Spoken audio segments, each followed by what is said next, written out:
Assalamualaikum warahmatullahi wabarakatuh. Teman-teman, gimana kabarnya? Semoga dalam keadaan baik-baik saja, dilancarkan ya semua urusannya, amin.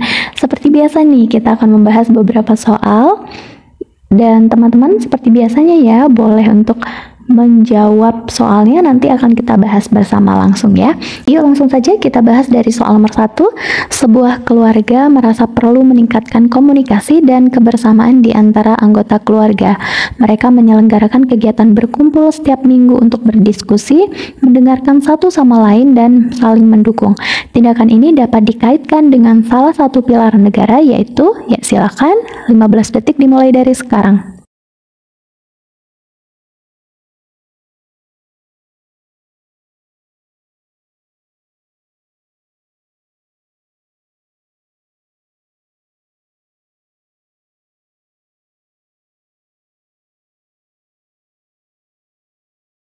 Ya, cukup ya 15 detik, kita bahas bersama-sama.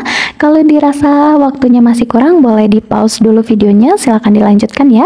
Oke, kita bahas bareng-bareng ya. Katanya, sebuah keluarga itu perlu meningkatkan komunikasi dan kebersamaan antara anggota keluarga. Ya, mereka perlu berdiskusi, mendengarkan satu sama lain, saling mendukung. Nah, tindakan ini adalah salah satu pilar negara. Ya, kegiatan dalam keluarga ini juga salah satu pilar negara, yaitu pilar apa? Apakah ekonomi? Jelas bukan ya. Hukum dan keadilan? Bukan ya. Pertahanan dan keamanan? Bukan. Kebudayaan? Oke, gimana nih kebudayaan? Bukan ya. Oke, pilar sosial budaya. Ya, jawabannya adalah yang pilar sosial budaya. Jadi kegiatan berkumpul berkeluarga ini bertujuan untuk meningkatkan komunikasi dan kebersamaannya. Ini menunjukkan aspek sosial dan budaya dalam sebuah keluarga. Ini menguatkan hubungan antar anggota keluarga dan menciptakan ikatan emosional yang positif. Oleh karena itu, tindakan ini dapat dikaitkan dalam pilar sosial budaya. Nah, gimana nih jawabannya teman-teman, benar atau salah? Ya, kita lanjut ya ke soal berikutnya, soal nomor 2. Pernah terdengar isu bahwa Papua ingin melepaskan diri dari NKRI. Tindakan yang sepatutnya dilakukan ketika mendengar isu tersebut adalah, ya silakan ya, 15 detik dimulai dari sekarang.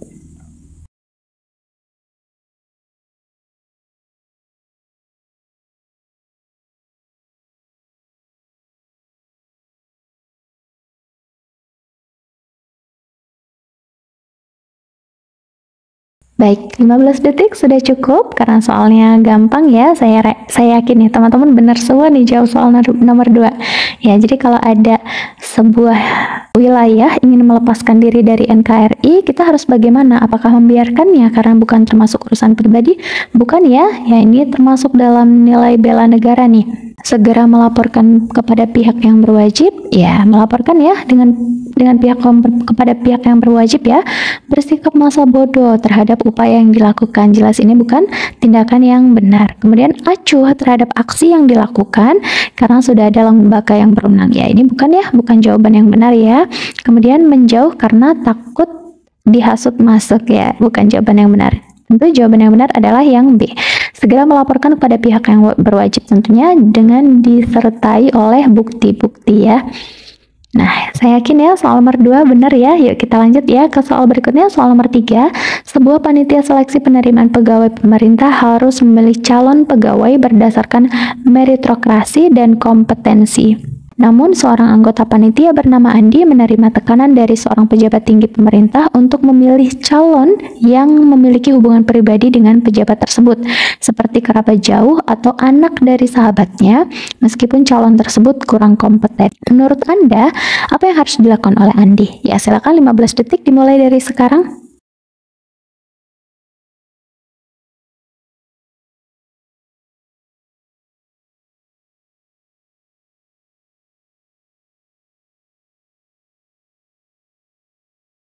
Baik, cukup 15 detik. Kalau dirasa waktunya masih kurang, boleh di pause dulu ya videonya. Ya, kita tahu ya, kalau seperti ini tindakan apa nih sebenarnya? Tindakan nepotisme ya, meskipun nepotismenya tidak langsung. Nah, ini nepotisme ini bertentangan dengan nilai integritas. Ingat ya, poin dalam TWK ada nasionalisme, integritas, kemudian bela negara, pilar negara, bahasa Indonesia. Jadi ini sangat bertentangan dengan nilai integritas. Ya, harusnya gimana kalau seperti ini? Apakah memilih calon yang memiliki hubungan pribadi dengan pejabat tinggi pemerintah? Jelas tidak ya. Kemudian yang B, menolak tawaran pejabat dan memilih calon berdasarkan meritokrasi dan kompetensi. Ya, ini jelas langkah yang benar. Kita lihat lagi option yang lain, memilih calon tersebut tetapi melibatkan calon yang kompeten dalam proses seleksi. Wah, ini tidak ya, namanya mengkambing hitamkan calon yang kompeten. Sudah ada calon yang kompeten tapi tetap memilih calon tersebut. Ini jelas tindakan yang salah. Kemudian yang D, menerima tawaran pejabat dan membagi hasil seleksi dengan calon yang kompeten. Nah, ini juga salah ya, ini mengkambing hitamkan ya. Kemudian yang E, menutup mata terhadap tawaran pejabat dan memilih calon yang kurang kompeten. Ini adalah tindakan yang salah. Jadi jawaban yang benar adalah yang B. Oke, kita lanjut ke soal berikutnya, soal nomor 4. Ekstremisme nasionalitik seringkali menimbulkan polarisasi politik di suatu negara. Bagaimana dampak dari ekstremisme nasionalitik ini dapat mengganggu stabilitas politik suatu negara? Silakan 15 detik dimulai dari sekarang.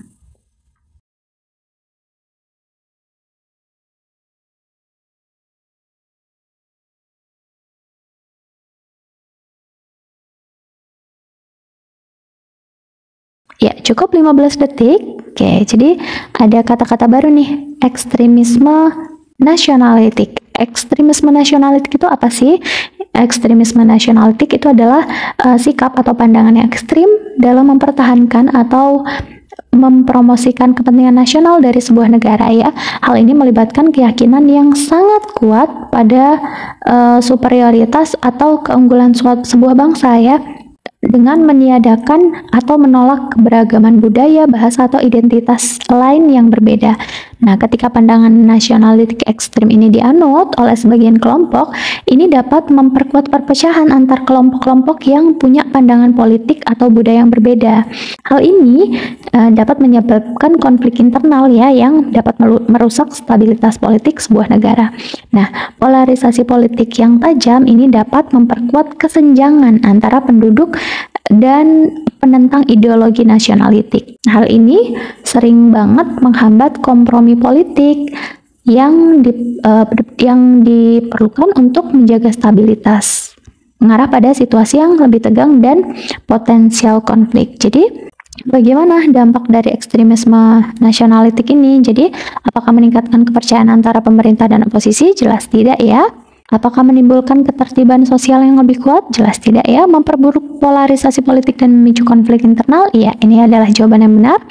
Kemudian mengurangi tingkat korupsi di lembaga pemerintahan? Ini juga tidak benar. Meningkatkan solidaritas di pemerintahan? Ini juga tidak benar. Jadi jawaban yang benar adalah yang C. Gimana nih teman-teman, jawabannya benar atau salah? Ya. Kita lanjut ya ke soal nomor 5. Ini soal yang sangat gampang sekali. Pada suatu hari, guru olahraga mengumumkan Selasa minggu depan harus membawa raket masing-masing karena akan bermain badminton. Jika ada salah satu siswa yang tidak membawa raket karena tidak mempunyai raket di rumahnya, maka apa yang harus kita lakukan? Ya, silakan 15 detik dimulai dari sekarang.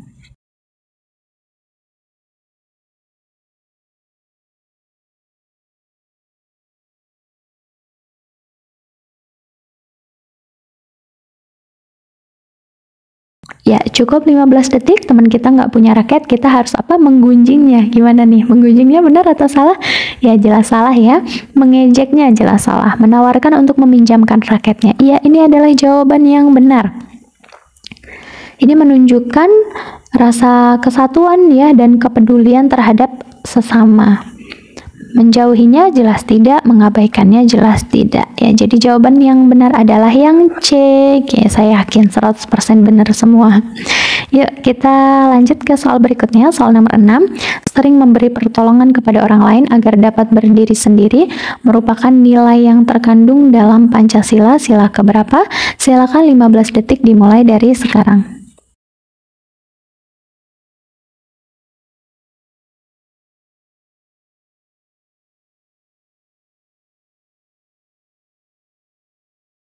Ya, cukup 15 detik. Ingat ya, ini sudah ada di video yang lainnya tentang pengamalan 45 butir Pancasila. Sudah saya bahas ya, bahwa memberi pertolongan kepada orang lain ini adalah kegiatan sosial. Jadi sila keberapa tuh yang menunjukkan sila yang berkaitan dengan kegiatan sosial adalah sila ke-5.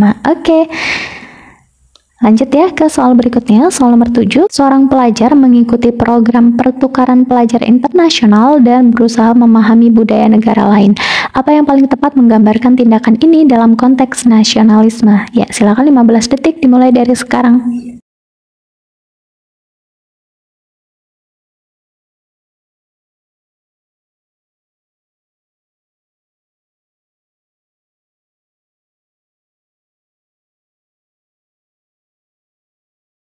Ya, cukup 15 detik.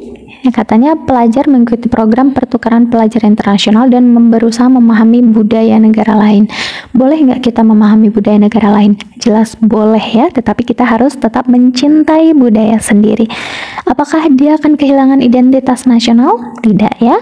Apakah nasionalisme ekstrim? Enggak. Nasionalisme ekstrim sudah kita bahas ya di soal sebelumnya.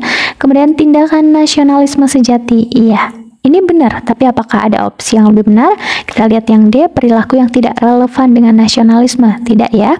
Kemudian pertahanan kuat terhadap budaya negara. Juga tidak. Jadi jawaban yang benar yang paling tepat adalah yang C, tindakan nasionalisme sejati.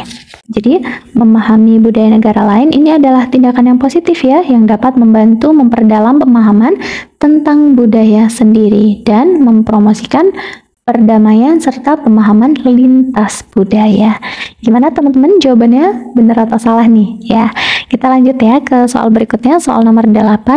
Seorang siswa sekolah menengah berpartisipasi dalam kompetisi debat nasional tentang isu-isu penting dalam negara mereka, seperti hak-hak individu dan kebijakan luar negeri. Bagaimana partisipasi siswa ini dalam debat dapat berkontribusi pada nasionalisme? Ya, silakan 15 detik dimulai dari sekarang.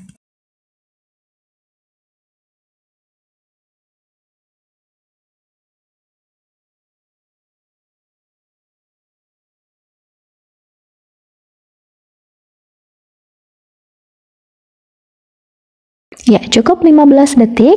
Jadi ketika ada siswa yang berpartisipasi dalam kompetisi debat nasional tentang isu dalam negeri seperti hak individu dan kebijakan luar negeri ini, kontribusinya dalam nasionalisme ini apa? Apakah partisipasi siswa ini tidak memberikan pengaruh pada nasionalisme? Jelas. Salah ya, jelas memberikan pengaruh. Harusnya memberikan pengaruh ya. Siswa ini hanya berpartisipasi untuk memenangkan hadiah dan tidak peduli dengan nasionalisme. Ya, jelas salah ya. Kemudian yang C, partisipasi siswa ini adalah tindakan yang positif yang mempromosikan pemahaman isu-isu penting dalam negara mereka. Ya, ini adalah jawaban yang benar. Tapi kita lihat apakah ada opsi yang lain yang lebih benar ya. Yang D, siswa ini seharusnya lebih fokus pada pelajaran akademis daripada berdebat tentang isu politik. Ya, jelas tidak ya. Kita juga harus sebagai siswa itu harus mengoptimalisasi diri. Yang E, nasionalisme hanya berkaitan dengan militer dan tidak ada hubungannya dengan debat. Ya, ini juga jelas jawaban yang salah. Jadi jawaban yang benar adalah yang C. Partisipasi siswa ini adalah tindakan yang positif yang mempromosikan pemahaman isu-isu penting dalam negara mereka. Nah, jadi partisipasi siswa dalam kompetisi debat nasional tentang isu penting itu adalah cara positif untuk mempromosikan pemahaman isu-isu penting dalam negara. Ini dapat memperkaya pengetahuan siswa tentang negara mereka dan membantu mereka menjadi warga yang terinformasi dan aktif dalam masyarakat. Debat-debat dapat mempengaruhi pemikiran dan cara pandang siswa tentang isu-isu tersebut yang dapat memperkuat rasa cinta terhadap negara. Oke, kita lanjut ya ke soal berikutnya, soal nomor 9. Menciptakan tata kelola pemerintahan yang baik dan tepat sasaran merupakan tujuan dari good governance. Berikut adalah contoh penerapan good governance, kecuali, ya silakan 15 detik dimulai dari sekarang.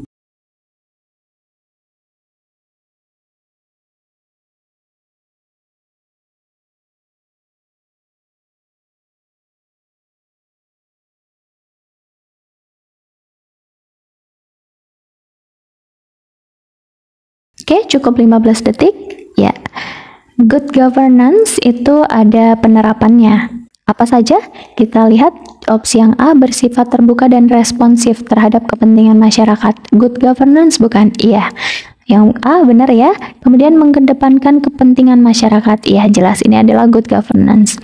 Kemudian terjadi pungutan liar, ya ini tidak good governance ya. Kemudian yang D meningkatkan kesejahteraan umum. Ya, ini adalah good governance. Kemudian mengembangkan fasilitas publik juga good governance. Jadi yang tidak termasuk good governance adalah yang C, terjadinya pungutan liar. Oke, soal terakhir, soal nomor 10. Di sebuah sekolah, penggunaan bahasa Indonesia di lingkungan sekolah sangat diperhatikan oleh pihak sekolah untuk memperkuat identitas budaya dan meningkatkan pemahaman bahasa nasional. Salah satu upaya untuk mengimplementasikan bahasa Indonesia di sekolah adalah, ya silakan 15 detik ya, dimulai dari sekarang.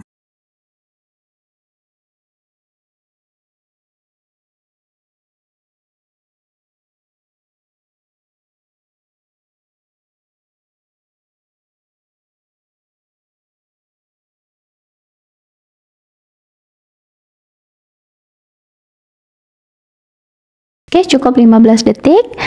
Jadi penggunaan bahasa Indonesia itu memperkuat identitas budaya dan meningkatkan pemahaman bahasa nasional. Upayanya apa untuk mengimplementasikan bahasa Indonesia di lingkungan sekolah? Apakah yang A menerapkan kebijakan penggunaan bahasa Indonesia dalam pembelajaran? Ya, ini benar. Tapi, apakah ini jawaban yang paling benar? Kita lihat ya opsi yang lain, adakah yang lebih relevan dari opsi yang A?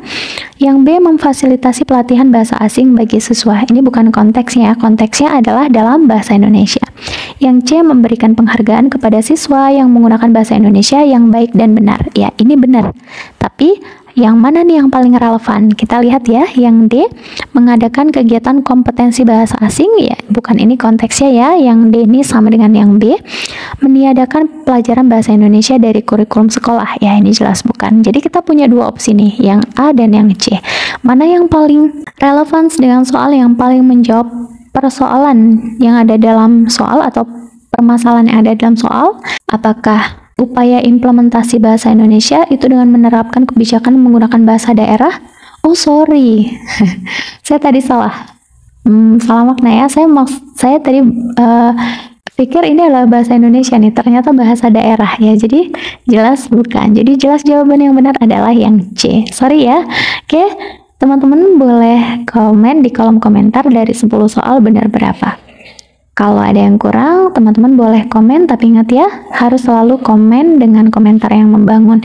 Ingat ya, komentar kita menunjukkan seberapa kualitas diri kita. Terima kasih. Untuk video-video yang lainnya, teman-teman boleh klik di deskripsi. Ada link yang sudah saya sematkan. Terima kasih teman-teman. Sehat selalu. Sampai jumpa di lain kesempatan. Assalamualaikum warahmatullahi wabarakatuh.